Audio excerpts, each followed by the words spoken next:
1985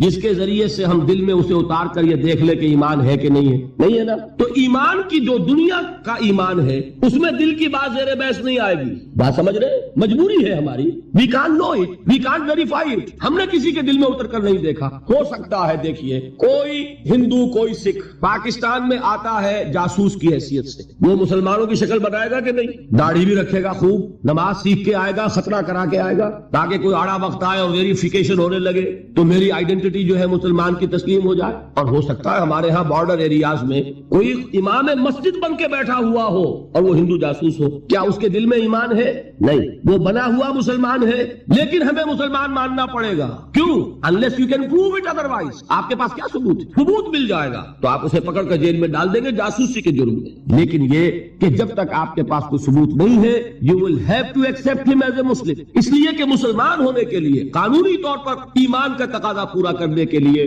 صرف اقرار باللسان ہے, دل کی تصدیق کو اس میں ہم کہیں زیر بحث لا ہی نہیں سکتے. It's impossible. یہی معاملہ اچھی طریقے سے سمجھ لیجئے. ایک شخص عین حالت جنگ میں, آج کل تو خیر دور سے ہوتی ہے ٹھاٹھا, لیکن یہ کہ وہ زمانہ جب کہ حضور کے زمانے میں جہاد ہوتا تھا, قتال ہوتا تھا, دو بدو جنگ ہے, تلوار ہے. واقعہ پیش آیا ہے بالفعل حضرت اسامہ ابن زید, جو یوں سمجھیے کہ حضور کے پوتے ہوئے. حضرت زید کو حضور نے منہ بولا بیٹا بنایا تھا. وہ تو جب سورہ احزاب نازل ہوئی اور اللہ نے فرمایا کہ اسلام میں کوئی منہ بولا بیٹا نہیں ہے, لوگ انہیں کہا کرتے تھے زید ابن محمد. حضور نے ان کو متبنہ بنایا ہوا ہے. پھر ان کو کہا گیا زید ابن حارثہ, تو ان کے بیٹے ہیں حضرت اسامہ, اور حضور انتہائی محبت کرتے تھے. ان کا یہ واقعہ ہوا, ایک جنگ میں ایک کافر کے ساتھ مقابلہ ہوا. حضرت اسامہ نے جبکہ بالکل وہ زد میں آ گیا, تلوار ان کی اٹھی ہوئی تھی, اس نے فوراً کلمہ پڑھ دیا اشہد ان لا الہ الا اللہ واشہد ان محمد رسول. اب ان کے لیے ایک پرابلم ہو گیا, تلوار چلے یا نہ چلے. انہوں نے یہی سمجھا کہ یہ صرف جان بچانے کے لیے ہیلا کر رہا ہے, بہانہ کر رہا ہے. تلوار نہیں روکی, گردن اڑا دی. لیکن دل میں ایک دغدغہ بھی رہا کہ یہ بات پتہ نہیں میں نے صحیح کی غلط کی. حضور کی خدمت میں خود پیش کیا معاملے کو. حضور نے فرمایا اسامہ کلمہ شہادت کے ہوتے ہوئے تمہاری تلوار کیسے چلی؟ عرض کیا حضور اس نے صرف جان بچانے کے لیے کلمہ پڑھا. حضور نے اس کی نفی نہیں کی, لیکن یہ فرمایا کہ اسامہ قیامت کے دن کیا جواب دو گے جب کلمہ شہادت تمہارے خلاف استغاثہ لے کر آئے گا. اس کلمہ شہادت اور قانونی ایمان کی یہ اہمیت. اور مثال سننی چاہتے ہیں؟ قصر خلافت کا محاصرہ کیا ہوا ہے. حضرت عثمان 50 دن تک محاصرہ ہوا, پانی کٹا ہوا ہے, کوئی رسد جانے نہیں دی جا رہی. حضرت عثمان کو معلوم ہے یہ باغی ہے, معلوم ہے کہ یہ لوگ اسلام کی صرف انہوں نے ڈھال لی ہوئی ہے, یہی ہے جو فتنہ پیدا کر رہے ہیں. لیکن وہ ڈھال قانونی ایمان کی ڈھال ہے, کلمہ شہادت ادا کر رہے ہیں. کوئی جرم ابھی ثابت نہیں ہو سکا, ابھی تو انہوں نے قتل نہیں کیا حضرت عثمان کو, شہید نہیں کیا, تو کسی جرم کے وقوع میں آنے سے پہلے اس کی سزا کیسے دیں؟ حضرت عثمان کا جو فیصلہ تھا, بعض لوگ ناسمجھ لوگ, کم سمجھ لوگ, بلکہ میں سمجھتا ہوں کہ نیتوں میں فتور ہے جو یہ کہتے ہیں کہ حضرت عثمان نے یہ بڑا غلط کیا, بڑی کمزوری دکھائی. معاذ اللہ ثم معاذ اللہ. یہ وہی تو بات ہے. حضرت عثمان تلوار کیسے اٹھائیں جبکہ وہ کلمہ شہادت کی ڈھال رکھتے ہیں؟ کیا کہا تھا انہوں نے کہ میں ہرگز اپنی تلوار کو کسی کلمہ گو کے خون سے رنگین کرنے کے لیے تیار نہیں. یہ مجھے شہید کرنا چاہتے ہیں کر دیں, لیکن میں اپنی جان کے تحفظ میں کسی کلمہ گو کا خون نہیں بہاؤں گا. اس لیے کہ یہ کلمے کی ڈھال بہت بڑی ڈھال ہے, جس کو کہ حضرت اسامہ, حضور فرما رہے ہیں کہ اسامہ کیا جواب دو گے قیامت کے دن جب یہ کلمہ شہادت تمہارے خلاف استغاثہ لے کر آئے. یہ ہے اس قانون کی اہمیت. قانونی ایمان اس دنیا میں انتہائی اہمیت کا حامل ہے. حضور نے فرمایا کہ ایک مسلمان کی جان اور اس کی آبرو اللہ کی نگاہوں میں اتنی محترم ہے جتنا کعبہ. یہ تو آج ہمارا حال ہو چکا ہے کہ مسلمان کے خون سے خنجر آلودہ کر رہا ہے, مسلمان کی گردنیں کاٹ رہا ہے. ہمارے ہاں بڑی جنگوں کو چھوڑیے, وہ ہو رہی ہے اس وقت. آپ دیکھیں گے کہ ہمارے ہاں, ہمارے ممالک میں, خاص طور پر پاکستان میں, چند ٹکوں کے لیے انسانی جان لی جا رہی. چھوٹے چھوٹے جھگڑے, چند روپے کا جھگڑا ہے اور انسانی جان لے لی گئی, جس کو حضور نے فرمایا کہ اس کا احترام اللہ کی نگاہ میں بالکل اتنا ہے جتنا کعبے کا احترام. یہ ہے اس قانونی اسلام کی اہمیت. لیکن یہ جان لیجئے اس قانونی ایمان کا عمل دخل صرف اس دنیا تک ہے. آخرت میں سابقہ پیش آئے گا اس ہستی سے جو ہماری طرح لاچار نہیں ہے, وہ دلوں کے حال کو جانتی ہے, علیم بذات الصدور ہے, وہ جانتی ہے یعلم ما تسرون وما تعلنون. اللہ تو جانتا ہے جو کچھ تم ظاہر کرتے ہو اور جو کچھ تم چھپاتے ہو. واللہ علیم بذات الصدور, وہ تمہارے سینوں کی کیفیت کو جانتا ہے. لہذا یہ قانونی ایمان کیا مانی؟ اگر صرف اقرار باللسان ہے اور تصدیق بالقلب نہیں ہے، یہ ایمان دنیا میں معتبر ہوگا، دنیا میں ایک مسلمان کی حیثیت سے تسلیم کرا لے گا، اس کو تمام لیگل رائٹس، تمام constitutional rights of a Muslim in an Islamic state, تمام legal and moral rights of a Muslim in an Islamic society, he will be entitled to everything, ہر حق اسے حاصل ہے. لیکن آخرت میں معاملہ ہوگا اس ایمان حقیقی کی بنیاد پر جو قلبی تصدیق کے ساتھ. تصدیق ہے تو مومن قرار پائے گا، تصدیق قلبی نہیں ہے تو مومن نہیں قرار پائے گا. یہ البتہ ہے اس تصدیق قلبی کے مدارج ہوں گے. یقین کی گہرائی جیسا کہ میں عرض کر چکا، کہاں ابو بکر اور علی اور عمر اور عثمان اور طلحہ اور زبیر، کہاں سلمان فارسی، کہاں ابو ذر، کہاں ان کا ایمان، کہاں ہم میں سے کسی کا ایمان، زمین و آسمان کا فرق ہوگا. لیکن بیسیکلی تصدیق بالقلب ہوگا تو آخرت میں ایمان جو ہے تسلیم کیا جائے گا. اور اگر تصدیق بالقلب نہیں ہے تو دنیا میں چاہے وہ مسلمانوں کا بڑا لیڈر مانا جاتا ہو، وہ مسلمانوں کا رہنما تسلیم کیا جاتا ہو، یہاں کے سینسس کے رجسٹرز میں اس کا مذہب اسلام لکھا گیا ہو، کتنی ہی بڑی سے بڑی سند لے کر وہ چلا جائے اور آپ اس کے کفن میں بھی رکھ دیں کہ یہ دنیا میں مسلمان مانا جاتا تھا اور مسلمان ہی نہیں مسلمانوں کا قائد اور رہنما مانا جاتا تھا. یہاں کی ساری سندیں اور یہاں کے ساری سینسس رپورٹس وہاں جو ہے پرے کاہ کے برابر وقت نہیں رکھتی. وہاں تو ایمان ہوگا دل کا تو ایمان ہوگا تسلیم. اور اگر تصدیق قلبی نہیں ہے تو اقرار باللسان کی بنیاد پر کوئی شخص وہاں مومن نہیں مانا. یہی وجہ دیکھیے اس ایمان مجمل کے الفاظ کو پھر دہرائیے، کتنے جامع الفاظ ہیں. میں خراج تحسین ادا کرتا ہوں اس عالم کو کہ جس نے یہ الفاظ مرتب کیے، اس لیے کہ یہ الفاظ حدیث میں نہیں ہیں، یہ کسی بہت بڑے عالم اور امام میں تحقیق نہیں کر سکا کس کے ہیں، لیکن یہ کہ کوئی بہت گہرا جو معرفت ہے دین کی، دین کا فہم جس کو کہ تفقہ فی الدین کہا گیا ہے، ایک ان ڈیپتھ انڈرسٹینڈنگ آف دین جن کو حاصل تھی وہی یہ لفظ متعین کر سکتا ہے. آمنت باللہ کما ہوا باسمائہ و صفاتہ وقبلت جمیع احکامہ. آگے کیا ہے؟ اقرار باللسان و تصدیق بالقلب. میں زبان سے اقرار کر رہا ہوں، دل سے تصدیق کر رہا ہوں. دونوں چیزیں ہیں تو قانونی ایمان بھی مہیا ہو گیا، حقیقی ایمان بھی مہیا ہو گیا. اور اگر یہ دونوں چیزیں نہیں ہیں، صرف اقرار باللسان ہے تو وہ دنیا میں مسلمان سمجھا جائے گا. اگر تصدیق قلبی نہیں ہے آخرت میں وہ مومن شمار نہیں ہوگا. اچھا ایک اور شکل بھی ہو سکتی ہے، ہو سکتا ہے تصدیق بالقلب ہو لیکن اقرار نہ